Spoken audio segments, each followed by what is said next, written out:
Hello everyone, amazing पूजा parenting में आपका फिर से स्वागत है।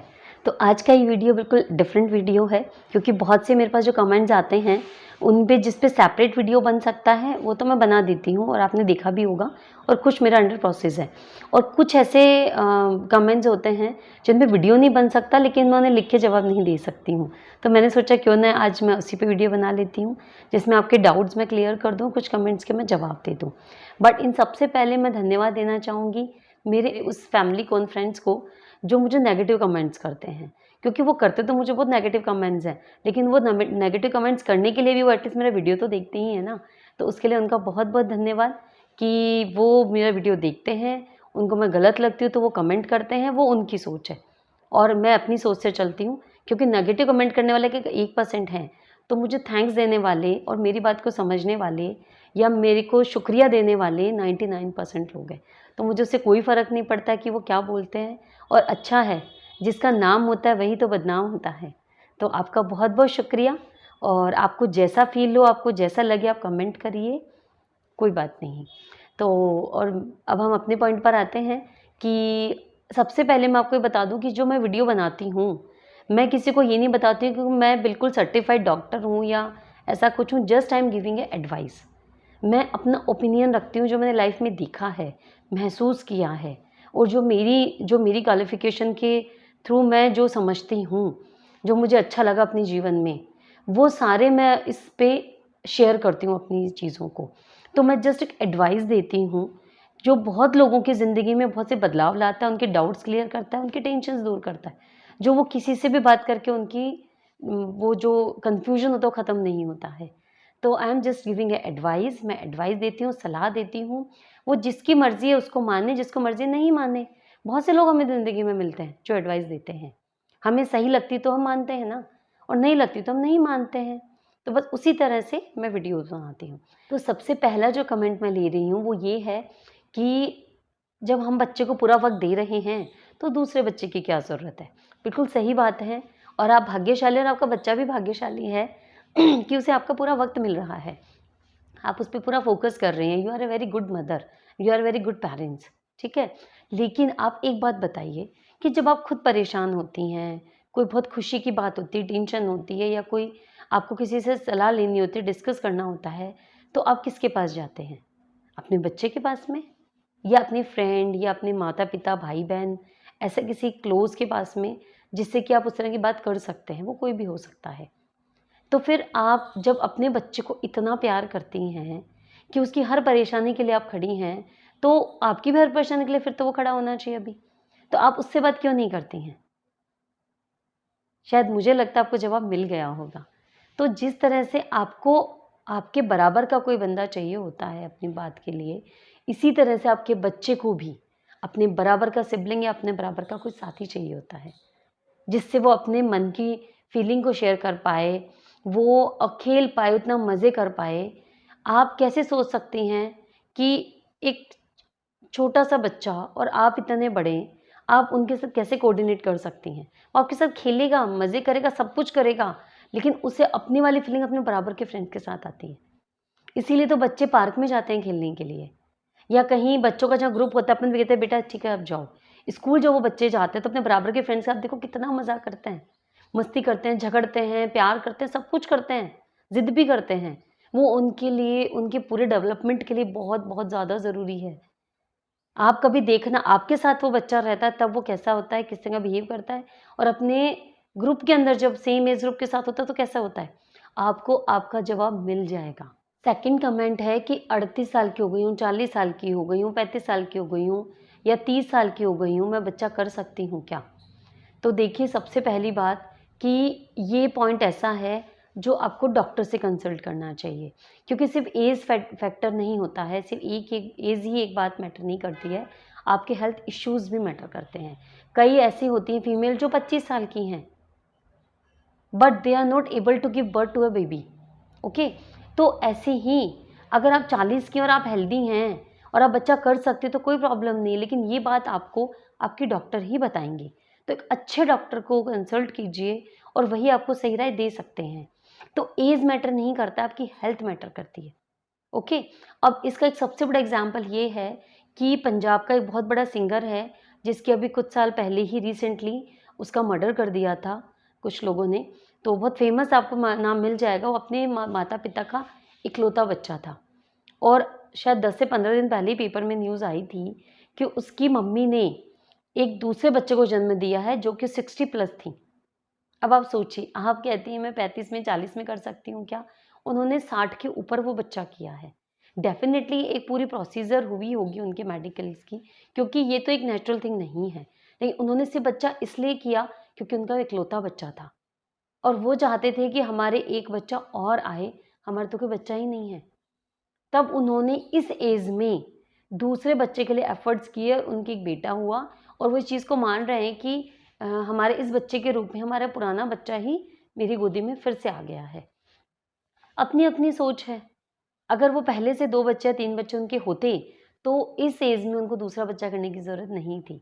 और बहुत से पेरेंट्स हैं जो नहीं भी करते, मैं तो जस्ट आपको एग्ज़ाम्पल दे रही हूँ एज का, कि एज से ज़्यादा मैटर करता है आपकी मेंटालिटी, आपकी सोच कि आप अपने परिवार को लेकर क्या सोचते हैं, आप बच्चे को लेकर क्या सोचते हैं। इसी से कनेक्टेड दूसरा कमेंट आता है कि मुझे कुछ हेल्थ इश्यूज़ हैं, मेरे 2 मिसकैरेज हो गए हैं, अब मैं करूँ कि नहीं?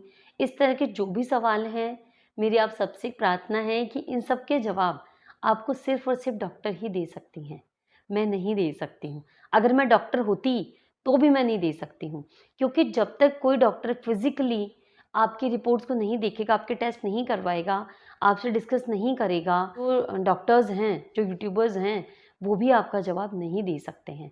सबकी बॉडी की कंडीशंस डिफरेंट होती है, अलग हेल्थ इश्यूज़ होते हैं, तो जो आपकी डॉक्टर है वो आपके हेल्थ इश्यूज़ को देखकर, आपकी कंडीशन को देखकर आपको रिकमेंड करेगी कि आप एलिजिबल हैं या नहीं बच्चा करने के लिए। नेक्स्ट कमेंट आता है, मेरा बच्चा 8 साल का हो गया है, मेरा बच्चा 12 साल का हो गया, मेरा बच्चा 15 साल का हो गया है। अब मैं बच्चा कर सकती हूँ क्या इतने गैप के बाद? तो देखिए, ये कहीं मैटर नहीं करता, यहाँ पे भी आपकी सोच ही मैटर करती है कि मेरे बच्चों के बीच में 7.5 साल का अंतर है, मैं तो अपना बता रही हूँ। मेरी जो बहुत सहेलियाँ हैं, जो यूट्यूब देखती हैं, मेरा चैनल देखती हैं, उनका फिर यही सवाल रहता है कि आपके बच्चों में कितना डिफ़रेंस है? मेरे बच्चों में 7.5 साल का डिफ़रेंस है और मुझे प्रॉब्लम नहीं लगी। स्टार्टिंग में मुझे लगता था कि शायद थोड़ा-सा ज़्यादा हो गया है, थोड़ा-सा लगता था कहीं-कहीं कि यार गैप थोड़ा जल्दी कर लेती तो अच्छा था। लेकिन कहीं भी कुछ भी जो हम अच्छा कदम उठाते हैं, वो कभी गलत नहीं होता है। उसके कुछ न कुछ फ़ायदे, कुछ न कुछ हमें मिल ही जाते हैं वक़्त के साथ में। तो वो जवाब मिल गया जब मेरा बच्चा, बड़ा बच्चा बाहर गया पढ़ने के लिए, तब मुझे लगा कि मेरी लाइफ़ खाली नहीं रही। मेरे पास दूसरा बच्चा था। मुझे वो अकेलापन नहीं रहा, जो आज बहुत से कपल्स फ़ेस कर रहे हैं। जब उनके बच्चे पढ़ने जाते हों, चाहे वो शादी करके सेटल होते हों, तो वो मेरी अभी इसी एज में ही मेरा वो टाइम स्टार्ट नहीं हुआ, मेरे पास दूसरा बच्चा था। और बच्ची-बाच एज की तो उससे कोई फ़र्क नहीं पड़ता। मैं जब टीचिंग में थी एक टाइम पे, तो मेरी जो क्लास में बच्ची थी, she was in senior KG, मतलब 5 साल समझ लीजिए, और उसकी जो बड़ी सिस्टर थी, वो थी कॉलेज में एमबीबीएस कर रही थी। और ये कोई इलिटरेट फैमिली की बात नहीं है। वो आर्मी बैकग्राउंड से थे और मेजर या कर्नल काइंड ऑफ बहुत अच्छी पोस्ट के मतलब कपल्स थे वो लोग, और उनके वो बच्चे थे। तो ऐसा कुछ भी नहीं है कि कम पढ़े लिखे लोग होते हैं, पेरेंट्स होते हैं, वही इतना अंतर करते, इतने बड़े बच्चों की बात कर सकते हैं। वो भी मैंने आपको इसीलिए सारे एग्जांपल्स दे रही हूँ, ताकि आपको डिसीजन लेने में आसानी हो। मैं आपको फिर से कह रही हूँ, मैं आपको ये नहीं कहती हूँ, मैंने जो बोला दैट इज़ राइट, नहीं। मैं अपना ओपिनियन रख रही हूँ। मैं अपनी अपनी सोच आपको बता रही हूँ। अगर आपको वो सही लगती है, जैसा लगता है, ताकि आपको कन्फ्यूजन ना रहे। नेक्स्ट कमेंट आता है कि इतने साल में मैं बच्चा कर रही हूँ, दुनिया वाले क्या बोलेंगे?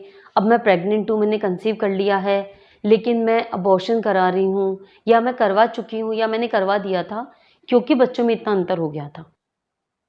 ठीक है? तो ये सब चीज़ें, क्योंकि दुनिया वाले क्या बोलेंगे इस एज में? तो देखिए, बच्चा आपको पैदा करना है, बच्चा आपको पालना है, बच्चे का खर्चा आपको उठाना है। तो दुनिया वालों का क्या फ़र्क पड़ता है? और सबसे मेन बात कि आप एक अच्छा काम कर रही हैं। कोई गलत काम कर रही हो तो हमें दुनिया की सोचनी चाहिए कि नहीं, समाज वाले क्या बोलेंगे, हम समाज में रहते हैं, बिल्कुल सही बात है। लेकिन जहाँ पे हम कुछ गलत नहीं कर रहे हैं, वहाँ पे कोई डरने की ज़रूरत नहीं है। बच्चा आपको पालना है तो चिंता की कोई बात नहीं है। कोई बोलेगा भी तो 2 दिन, 4 दिन, 10 दिन, उसके बाद किसी को फ़र्क नहीं पड़ता। सबकी अपनी ज़िंदगी है, सब उसमें लग जाते हैं और बाद में जो पहले कमेंट कर रहे होते हैं, फिर बाद में वही आपके लिए पॉज़िटिव ही बोलने लग जाते हैं। अरे वाह! कितना अच्छा किया ना कि आपने कर लिया, अरे देखो आपको दिक्कत नहीं हुई, बच्चा टाइम ही नहीं लगा बच्चा पलते हुए तो। ये दुनिया ही है, इनका मुँह कोई नहीं पकड़ सकता है।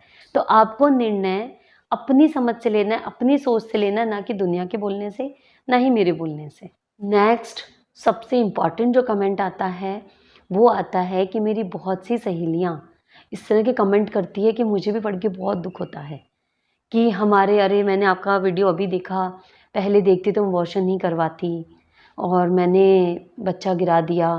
बहुत से कमेंट आते हैं ऐसे मेरे पास में कि या फिर हमें मिसकैरेज हो गए हैं कहीं, तो इसलिए फिर मैंने नहीं किया, नहीं सोच रही हूँ, या अब मुझे आपका वीडियो देख के मुझे गिल्ट फ़ील हो रहा है कि मैंने क्यों नहीं किया, या मैंने बच्चा अबॉर्ट क्यों करवा दिया और मैंने बहुत बड़ी गलती की, अब मेरे बच्चों को कंपनी कैसे मिलेगी आपकी वीडियो से मुझे। अरे मैं वीडियो बनाती हूँ आपको सही सलाह देने के लिए और आपकी एक सहेली बनकर, कि जहाँ आप इतनी कन्फ्यूज़ है, जहाँ पे कोई आपको राय नहीं दे पा रहा है, कोई कह रहा है कर लो, कोई कह रहा है नहीं कर लो। मैं आपको सिर्फ ये बताती हूँ, निर्णय आपको लेना है, मैं आपको नज़रिया बताती हूँ, ठीक है? तो आपको बिल्कुल पैनिक होने की ज़रूरत नहीं है। अगर अबॉर्शन हो गया या आपने करवा दिया, वो गया, वो पास्ट था। अब क्या बेस्ट हो सकता है? अगर आप अभी एज में हैं, दूसरा कर लीजिए, कोशिश कर लीजिए। सब भगवान के हाथ में है, आपका काम है कर्म करना, आपका काम है कोशिश करना। अगर हो पाता है, हो गया तो बहुत अच्छी बात है, नहीं होता है तो उसकी मर्ज़ी समझ लीजिए, शायद आपके एक ही लिखा था। तो इसमें कहीं भी दुखी होने की बात नहीं है। मैं आपको गिल्ट फ़ील करवाने के, दुखी करने के लिए नहीं आती हूँ, क्योंकि एक आप हैं जिन्होंने अबॉर्शन करवा दिया या हो गया जो भी कुछ हुआ, लेकिन हज़ारों ऐसी मेरी बहनें और भी हैं जो कि अबॉर्शन नहीं करवाया है, जिन्होंने या फिर करवाने जा रही हैं या जिन्होंने सोचा ही नहीं है, जिनका एक ही बच्चा है। तो मैं उनके लिए भी मेरा गाइडेंस होता है, आपको गिल्ट फ़ील करवाने के लिए नहीं होता है। तो मेरे वीडियो देख के मैं चाहती हूँ सबको खुशी मिले, एक नई राह मिले, ना कि दुःख मिले या पछतावा मिले। पछताने जैसा ज़िंदगी में कुछ नहीं है। जो बीत गया उस पे पछताकर आने वाले कल को और चलते हुए कल को हम क्यों बर्बाद करें? बस इसी सोच के लिए ही मैं वीडियो बनाती हूँ कि आपको एक नई राह मिले, एक ऐसी सहेली मिले जहाँ पे आपको कोई सोचने समझने की बात नहीं हो। आपकी हर बात का जवाब जो मेरी समझ है मैं आपको दे सकूँ। तो आपकी कोई भी क्वेरीज़ हो, किसी भी तरह के प्रश्न हो, मुझे भेजिएगा, जितना मैं आपकी हेल्प कर सकती हूँ, कर पाऊँगी मैं ज़रूर करूँगी। तो आज के लिए बस इतना ही। राधे राधे, जय श्री कृष्ण।